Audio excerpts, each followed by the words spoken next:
So good evening guys. In this video I'm going to show you how Git works, what are the terms, keywords which are used in Git, and by the end of this video you will be familiar and you will come to know how you can use Git.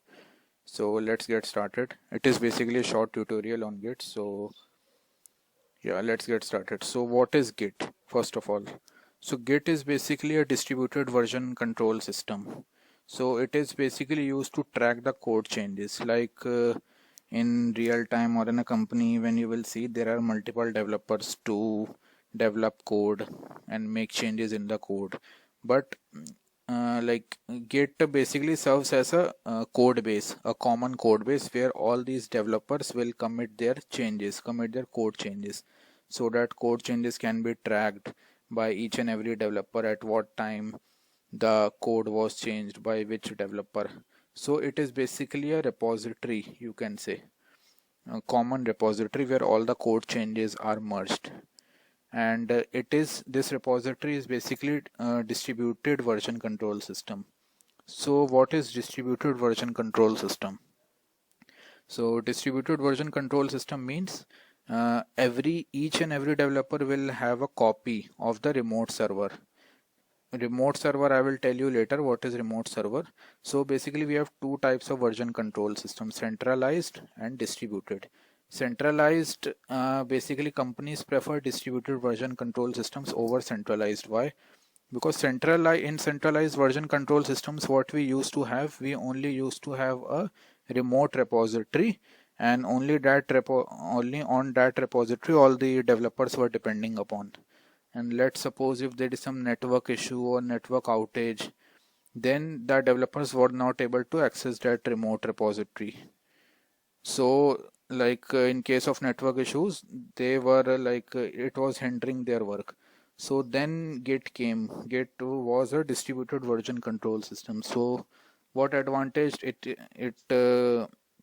has is that every developer will have a working copy of the remote server in the local system, so they don't have to depend upon the remote server.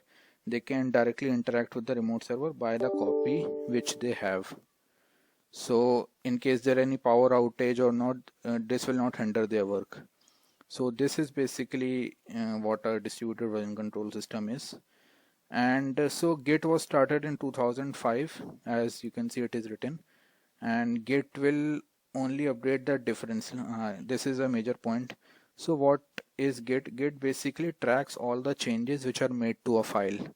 Let's suppose we have a file called file A, okay, and it in our local system, and if we are making some changes to that file A, then Git will only track those changes which have been made to that file A.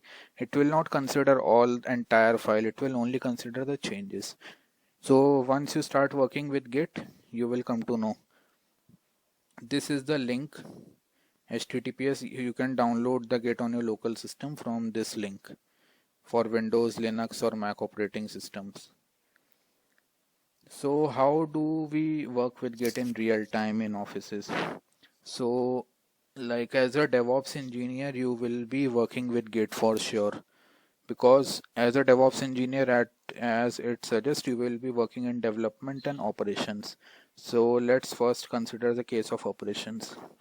Let's suppose there are 5 to 10 developers in your company. Let's suppose 10 developers are there in your company and they are working on some application and they are making changes to the code, and then the code is checked into the GitHub repository. So they have written the code, they have checked in the code to the Git repository, and their responsibility is now finished. Now your responsibility comes. You will be also part of development also, but currently I am discussing about operations. So now your responsibility will be, you will be fetching that code from that GitHub. Okay, you will be building that code in your local system. You will be testing that code in your local system. You will be creating new branch and you will be pushing that code to the new branch. You will be merging that code after being approved by your managers to the master branch. So that is the later part. So what I mean to say by this is that when we work with Git, so we usually make changes and we do experiments locally in our system only. We don't make changes directly in the remote repository because it may change the code base, it may corrupt the application. Your application may go down. So what we do, we first uh, make the changes locally. We experiment all the changes. After that, we will push code to remote repo. Just keep these things in mind that we will make changes locally only in case we are working in our office and we are new to Git, so we will not make changes directly in remote repository. Now comes the steps. What steps we will be following? Like if you are making changes locally, then obviously you will need to make a directory in your local system where you will host all the code. So like let's suppose this is my command prompt and this is my directory C users administrator. Let me change the directory.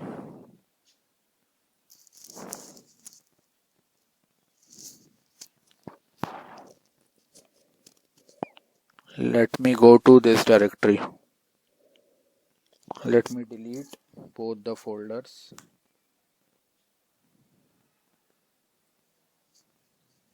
Copy this.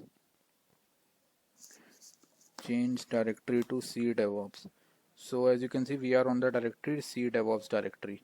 So what you will be doing, you will be using first git init command.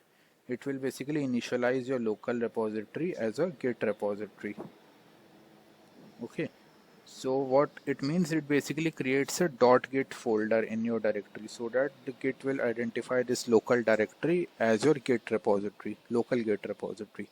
So this Git folder is very much essential. Unless and until you create this folder, you will not be able to work with Git. This is the first step when you start working with Git. Now, what is .git? .git is basically a hidden folder which contains all the important information and it keeps tracking all the changes made to your files. So you need to make this folder. This is the first step. After that, like you created this .git folder. After that, you will be pulling your code from the remote repository, because from where you will get the code, you need to work on the code. After all, that code you will be pulling from the remote repository, or any other way you can take the code, that is your choice. So you will be pulling the code. Oh, 1 second. So when you have pulled the code, you will be making changes to it, whatever change is needed, and after that you will be pushing it to the remote repository. But how you will be pushing it to the remote repository? There is no link between your local system and the remote repository. So you need to establish that link. To establish that link, you will be using this git remote add origin URL command. So what it will do, it will establish a link. It will add the remote repository URL to your local. Git remote add origin is basically a shorthand form we generally use, and the URL of the remote repository from which with which you want to establish the link. So that's how you will create. So you can also run this command git remote -v. It will show with which git repositories you are linked, and fetch and pull permissions. Fetch and pull keywords will be written. Okay. And one more thing, before you are pushing the code to any remote repository, you need to pull all the changes to make sure that your local repo is in sync with the remote repository. For pulling the changes, you will be using git pull command. It will sync your remote and local. Now let's see what are commits. So we can commits are basically the changes that are made to your files. Like commits, why I'm saying only the changes, because when I'm pushing my local repo to remote repo, I will not push the entire repo. I will push only the changes.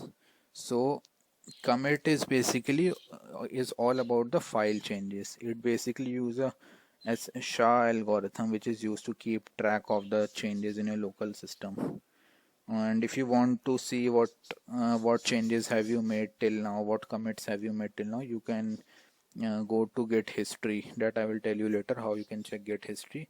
It will show up all the commits, like at what time the commit was made, who is the author of that commit, so like that, and the previous commit hash, all that information you will come to know. So these are the commits. All commit is all about changes. Now comes zones.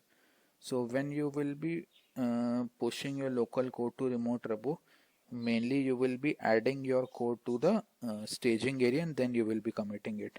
Like we have working area, we have staging area, we have commit area. Working area is the area where we normally create files, where we'll be normally interacting with code, we will be making changes to our code, we will be editing some files.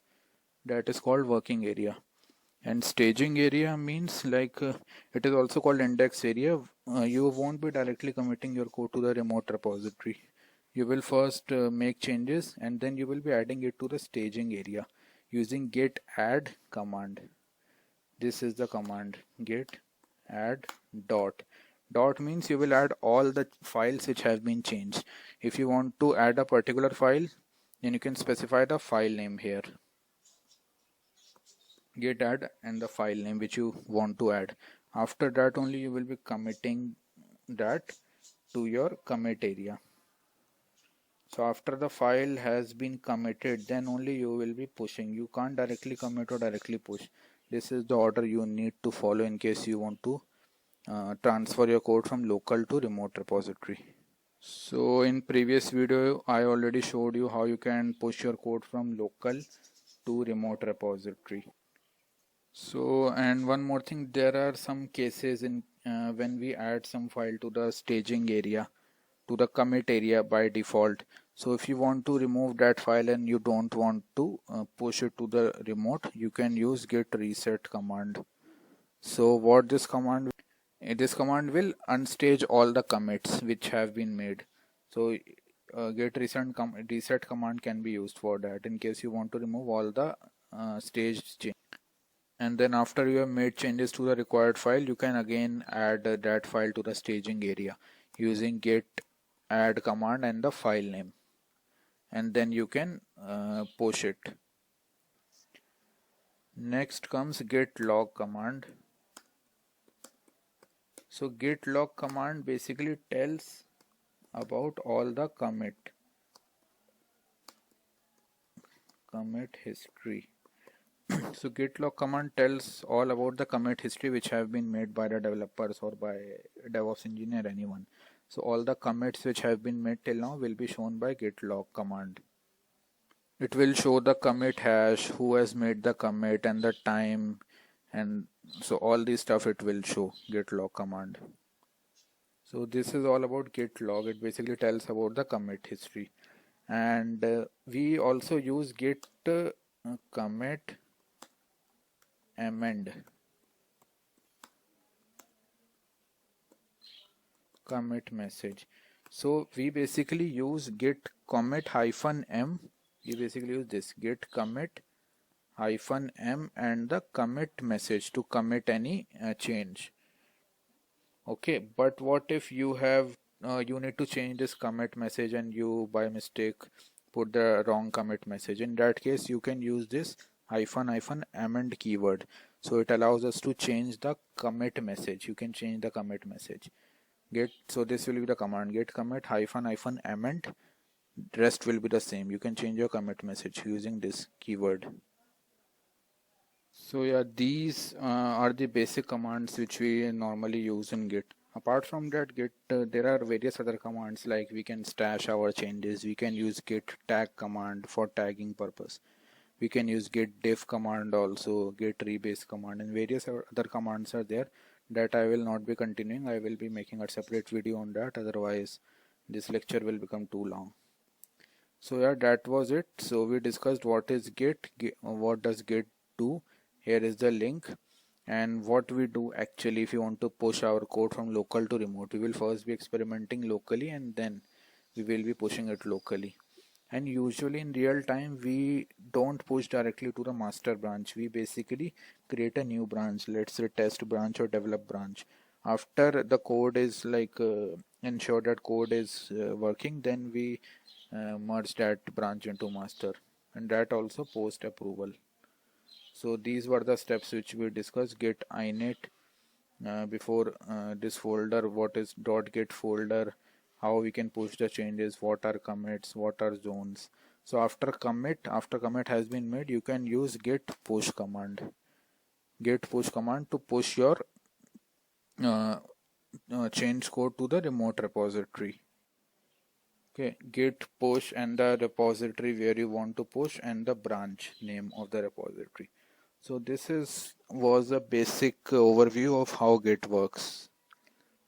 I will be continuing the rest in further tutorials. So that's it for now, guys.